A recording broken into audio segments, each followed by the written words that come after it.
Bismillahirrahmanirrahim. Assalamualaikum warahmatullahi wabarakatuh. Alhamdulillahilladzi 'allama al-Qur'ana khalaqal insana 'allamahu al-bayan. Alhamdulillahilladzi anzala al-Qur'ana fi syahri Ramadan hudan lin-nasi wa bayyinatin minal huda wal furqan. Asyhadu an la ilaha illallahul malikul mannan wa asyhadu anna sayyidina maulana Muhammadan 'abduhu wa rasuluhu wa bil ulumil arfan. Amma ba'd, faqad qala ta'ala a'udzu billahi minasy syaithanir rajim. Bismillahirrahmanirrahim. Ya ayyuhalladzina amanu kutiba 'alaikumus syiyamu kama kutiba 'alal ladzina min qablikum la'allakum tattaqun. Wa qala aidan iqra' bismi rabbikal ladzi khalaq. Al-ayah. Wa qala sallallahu alaihi wasallam as-siyamul Qur'an yashfa'ani yaumal qiyamah. Puasa maupun Al-Qur'an memberikan syafaat kepada kita di hari kiamat. Kama qala sadaqallahul azim wa sadaqa rasuluhul habibul karim dzalika nasyahidina syakirin walhamdulillahi rabbil alamin. Bapak Ibu rahimakumullah, alhamdulillah hari ini kita sudah berada di malam yang ke-16 bulan Ramadan 1443 Hijriah. Itu artinya tinggal 14 hari lagi kurang lebih kita akan lebaran. Bapak Ibu, kalaupun ada berangkat Ramadannya puasanya beda, insya Allah lebarannya sama. Sebab yang istiqmal 30 hari bulan Sya'bannya, Ramadannya peluangnya 29 hari. Adapun yang kemarin Sya'bannya 29 hari, Ramadannya peluangnya 30 hari. Karena tidak mungkin 31 hari. Mudah-mudahan nanti lebarannya sama, insya Allah ya. Baik, cuma kemungkinannya ini agak meludak Bapak Ibu. Karena kita sudah tertahan 2 tahun ya. Ini tahun yang ketiga gitu. Jadi kalau Bapak Ibu pengen lancar mudiknya hari ini, sekarang. Baik Bapak Ibu rahimakumullah, besok hari malam ke-17 ada satu peringatan besar untuk umat Islam, yakni nuzulul Quran, turunnya Al-Quran. Ustaz, yang benar yang mana sih nuzul Quran itu, 17 Ramadan atau Lailatul Qadar? Gimana jawabnya Pak? Mana yang benar Pak? 17 Ramadan. Bapak Ibu, Al-Quran menyampaikan turunnya Al-Quran itu dengan 2 kata, 2 model atau 2 wazan ya, 2 pola kata. Yang pertama fa'ala yuf'ilu taf'ilan, nazzala yunazzilu tanzilan. Yang kedua adalah af'ala yuf'ilu if'alan, anzala yunzilu inzalan. Ternyata beda maknanya. Apa bedanya? Kalau Allah menggunakan kata anzala yunzilu, maka yang dimaksud adalah turunnya Al-Quran sekaligus. Kapan itu? Lailatul Qadar. Inna anzalnahu fi lailatul qadar. Pakai apa? Anzalna. Anzal. Tapi kalau yang dimaksud adalah turunnya Al-Quran berangsur-angsur, mulai malam pertamanya adalah nuzulul Quran 17 Ramadan. Dari mana tahu 17 Ramadan? Catatan sejarah, baginda Nabi menerima wahyu pertama Iqra di malam 17 Ramadan. Pakai apa itu katanya? Kalimat redaksinya nazzala. Inna nahnu nazzalna dzikra wa inna lahu lahafizun. Sesungguhnya kamilah yang menurunkan ini Al-Quran berangsur-angsur, tadarrujan, ay munjaman selama 22 tahun, 2 bulan, 22 hari. Itu berangsur-angsur pakai kata nazzala. Sebab wazan fa'ala, kata nazzala itu berarti taksir, banyak, terus berkelanjutan. Paham ya Pak ya sudah sekarang. Jadi gak usah berantem hanya gara-gara kapan nuzulul Quran. Anzala dan nazzala menjadi jawaban. Baik Bapak Ibu rahimakumullah, berhubungan dengan nuzul Quran esok hari ini, maka hari ini, malam hari ini kita ingin merenungkan 5 ayat pertama yang Allah turunkan kepada baginda Nabi. Ini hikmahnya luar biasa untuk kita semua. Motivasi Al-Quran untuk meraih kemajuan dengan ilmu pengetahuan. Panjang temanya nih. Motivasi Al-Quran untuk meraih kemajuan dengan ilmu pengetahuan. Bapak Ibu, 5 ayat kayaknya butuh waktu 5 jam. Sementara kita butuh cuma punya waktu 5-15 menit saja. Karenanya kita pangkas 1 ayat pertama saja. Ya Pak ya, renungan kita nanti berikutnya insya Allah pada pertemuan yang lain. Bapak rahimakumullah, semua kita paham bahwa ayat yang pertama Allah turunkan kepada baginda Nabi, surahnya jelas Al-Alaq. Tapi tidak 100% semua, tidak.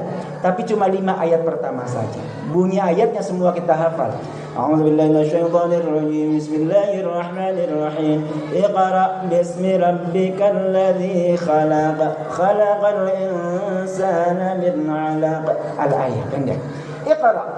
Kata yang pertama Allah pilih sampaikan kepada baginda Nabi SAW sebagai wahyu pertama adalah kata perintah. Perintah dari kata qara'a yaqra'u Qur'anan. Apa artinya, Pak?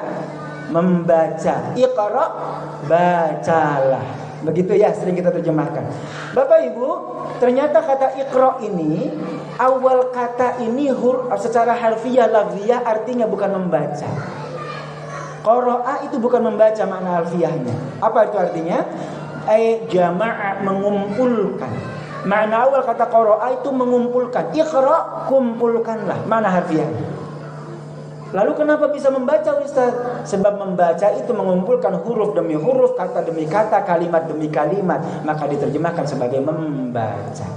Bapak Ibu, ada kata lain yang berarti membaca dalam bahasa Indonesia sama. Apa itu? Tilawah. Kita sering dengar MTQ, Musabaqah Tilawatil Quran. Yang dinilai apanya, Pak? Bagusnya bacaan. Sebab kata tala yaslu tilawah itu artinya adalah mengikuti, ayat ittaba'ah. Oke, ayat follow. Mengikuti. Mengikuti apa? Huruf demi huruf, kata demi kata, kalimat demi kalimat, maka kemudian diterjemahkan sebagai membaca. Tapi Bapak, ternyata dua kata ini punya bobot nilai yang berbeda. Kalau ittaba'a mengikuti, ayat tala yaslu tilawah arti harfiahnya adalah mengikuti, maka tilawah Al-Qur'an itu artinya benar-benar membaca teks Al-Qur'an saja. Itulah tilawatul Qur'an, mengikuti huruf demi huruf, kata demi kata, tilawah. Kalau qiraah bagaimana? Qiraah bukan hanya mengikuti bacaan teksnya saja, bukan. Karena makna awal dari qiraah itu adalah mengumpulkan, maka perintah iqra itu bukan hanya perintah untuk membaca yang tersurat, tapi juga membaca yang tersirat. Bukan hanya ayat qauliyah yang terucapkan, tapi juga alam semesta ini adalah ayat-ayat Allah yang kauniyah. Bapak Ibu rahmatullah, ini dahsyatnya perintah iqra. Kalau begitu maka kata iqra ini adalah perintah universal untuk membaca, belajar, bahkan semua ilmu pengetahuan. Dari mana kita bisa mengambil hikmah semua ilmu pengetahuan? Bapak Ibu, ketika Nabi Muhammad SAW menerima wahyu pertama, malaikat Jibril kemudian perintahkan, "Ya Muhammad, iqra." Respon Nabi ada dua catatan sejarah. Yang pertama, "Ma ana biqari." Kata Nabi, "I cannot read." Saya nggak bisa baca. Tapi ada sumber riwayat yang lain menyatakan berbeda. "Madza aqra?" Kata Nabi, "Madza aqra?" What I have to read. Apa yang saya harus baca? Sebab malaikat Jibril turun kepada baginda Nabi tidak bawa teks, tidak bawa papan tulis, tidak bawa buku, tidak. Kata Nabi, apa yang saya harus baca? Mufassir menjelaskan, ketika ada perintah membaca sementara objek yang dibaca tidak diperlihatkan, itu berarti iqra itu adalah perintah untuk belajar secara universal. Masya Allah. Kenapa umat Islamnya tidak termotivasi oleh Al-Quran, ayat pertama yang Allah turunkan kepada kita ini, untuk menjadi pembelajar? Kenapa faktanya justru banyak umat Islam yang terbelakang secara pendidikan, dalam konteks pendidikan? Padahal kata perintah yang Allah pilih untuk kita semua adalah iqra, perintah membaca, perintah belajar, bahkan universal untuk semua ilmu pengetahuan. Bapak Ibu rahimakumullah, saya tambahkan satu lagi. Banyak umat Islam salah kaprah dengan agamanya, kurang paham dengan agamanya. Dikira beragama itu cukup dengan ibadah ritual saja. Kalau sudah sholat rajin di masjidnya, berjamaah dengan imamnya, selesai seakan-akan. Padahal Allahu Akbar, luar biasa Bapak Ibu. Tugas Nabi Muhammad SAW diutus untuk kita ini ada 4 tugasnya. Disampaikan dalam 4 ayat sekaligus dalam Al-Quran. 3 persis urutannya, 1 sedikit berbeda. Apa itu? Antaranya adalah Al-Jumu'ah surah ke-62 ayat yang kedua. Walladzi ba'atsa fil ummiyina rasulan minhum yatlu 'alaihim ayatihi wa yuzakkihim wa yu'allimuhumul kitaba wal hikmah. Allah mengutus Nabi SAW, satu adalah yatlu 'alaihim ayatihi, mengajarkan ayat-ayat Al-Quran dengan membacanya secara tekstual. Yatlu tilawah tadi. Lalu yang kedua, wa yuzakkihi, mensucikan jiwa raga kita umat Islam. Melalui puasa ini kita dididik untuk mensucikan jiwa raga. Bapak Ibu, setiap saat kita mensucikan fisik kita. Setiap mau sholat kita wudu. Ya, setiap hari kita mandi. Kapan kita mensucikan jiwa kita? Ini PR besar ini. Tazkiyatun nafs padahal tugas Nabi yang kedua loh. Apa itu melalui apa? Tazkiyatun nafs, pembersihan jiwanya, akhlaqul karim. 2. Lalu yang hebat adalah yang berikutnya, 3-4-nya, wa yu'allimuhumul kitaba wal hikmah, mengajari Alkitab dan Al-hikmah. Apa itu Alkitab? Al-Qur'an. Apa itu Al-hikmah? Hadis Nabi sallallahu alaihi wasallam. Bisa. Tapi ada persepsi yang berbeda. Alkitab itu adalah Al-Quran plus hadis. Sebab hadis itu bersandingan dengan Al-Quran. Litubayyina lin-nasi ma nuzzila ilaihim. Tugas Nabi menyampaikan kepada kita, menjelaskan apa yang Allah sampaikan melalui wahyu Al-Quran.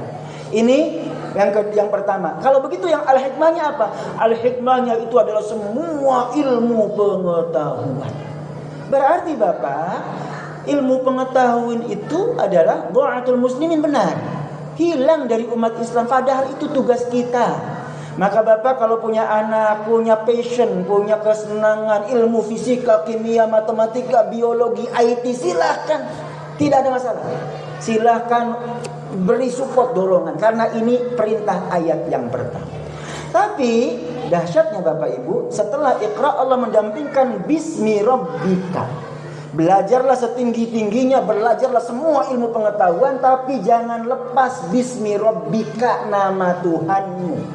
Belajar apapun setelah kita belajar Al-Quran, silahkan gali ilmu pengetahuan apapun, tapi jangan lepas nilai agama. Sebab kalau kita belajar ilmu pengetahuan tanpa nilai agama, khawatirnya jadi sesat. Dan itu yang terjadi dengan para penemu, para ahli modern sekarang. Banyak di antara mereka ateis. Ya Pak ya, banyak kita sebut ya orang-orang sana. Umat Islam berbeda. Dulu kita punya kebanggaan luar biasa. Tokoh muslim, ilmuwan muslim dunia di masanya ternyata tidak pernah lepas dari agamanya. Apa sebab? Sebab mereka belajar Bismi Rabbika, tetap dengan berdasarkan kepada nama Tuhannya. Siapa itu? Al-Kindi, Al-Farabi, Ibnu Sina, Ibnu Rushd, Al-Ghazali, Al-Khwarizmi, dan seterusnya, banyak lagi yang lain. Itu dahsyat Pak, umur 7 tahun, 9 tahun hafal Quran. Berikutnya mereka menjadi ahli-ahli di bidang eksakta, tapi tidak pernah melepaskan agamanya. Ini Bismi Rabbika. Kata terakhirnya adalah Alladzi khalaq, yang telah menciptakan. Apa sebab Allah menutup ayat pertama ini dengan kalimat Alladzi khalaq, yang telah menciptakan? 2 jawaban. Yang pertama, nikmat penciptaan adalah nikmat paling awal. Kalau tidak ada penciptaan, kita tidak mengenal Allah Subhanahu wa taala. Tapi ada makna yang kedua. Makna yang keduanya adalah nyambung dengan awal ayatnya. Awal ayatnya perintah untuk membaca, perintah untuk membelajar setinggi-tingginya. Alladzi khalaq, sampai kamu menjadi pencipta, sampai kamu menjadi penemu, menjadi ahli expert di bidangnya. Inovasi di situ, ada kreativitasnya di situ. Maka Masya Allah luar biasa, merenungkan satu ayat pertama saja Al-Quran yang Allah turunkan kepada kita ini, luar biasa Pak. Sebenarnya motivasinya cukup untuk kita umat Islam menjadi orang-orang yang hebat dalam ilmu pengetahuan. Baik Bapak Ibu rahimakumullah, mudah-mudahan satu ayat pertama yang kita kaji hari ini memotivasi kita, diri kita masing-masing.